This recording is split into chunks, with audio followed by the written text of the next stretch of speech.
વિધાનસભામાં વાંચીને પ્રશ્ન પૂછવા અને જવાબ આપવા પર અધ્યક્ષ થયા ગુસ્સે। પ્રશ્નોત્તરી કાળ બાદ અધ્યક્ષે કડક વલણ અપનાવતા સંભળાવ્યો નિર્ણય। નિયમ 38 મુજબ મંત્રીઓ ગૃહમાં પ્રવચન વાંચી શકતા નથી। મંત્રીઓ વાંચીને જવાબ આપે કે પ્રવચન કરે તો ગૃહની કાર્યવાહી નિસ્તેજ બને છે। મંત્રીઓ વાંચે એટલે તેનો મતલબ એવો થયો કે પ્રવચન અગાઉથી તૈયાર કરાયેલું છે।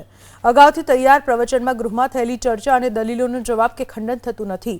ધારાસભ્ય વાંચીને પ્રશ્ન પૂછે, મંત્રી વાંચીને જવાબ આપશે એ યોગ્ય નથી। સભ્યો મંત્રીઓ પ્રશ્ન અને જવાબ કે પ્રવચન મૌલિકતાથી આપે તે જ યોગ્ય રહેશે। અગાઉથી તૈયાર કરાયેલા પ્રશ્નો અને જવાબો આપી શકાય નહીં એ બાબતે અધ્યક્ષે ટકોર કર્યા। વિધાનસભામાં વાંચીને પ્રશ્ન પૂછવા, જવાબ આપવા અધ્યક્ષ ગુસ્સે થયા હતા। મંત્રીઓ વાંચીને જવાબ આપે કે પ્રવચન કરે તો ગૃહની કાર્યવાહી નિસ્તેજ બને છે। મંત્રીઓ વાંચે એટલે તેનો મતલબ એવો થયો કે પ્રવચન અગાઉથી તૈયાર કરાયેલું છે।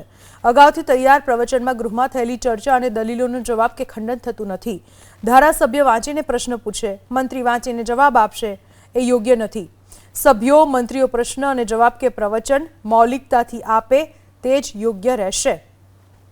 અગાઉથી તૈયાર કરાયેલા પ્રશ્નો અને જવાબો આપી શકાય નહીં એ બાબતે અધ્યક્ષે ટકોર કર્યા। વિધાનસભામાં વાંચીને પ્રશ્ન પૂછવા, જવાબ આપવા અધ્યક્ષ ગુસ્સે થયા હતા।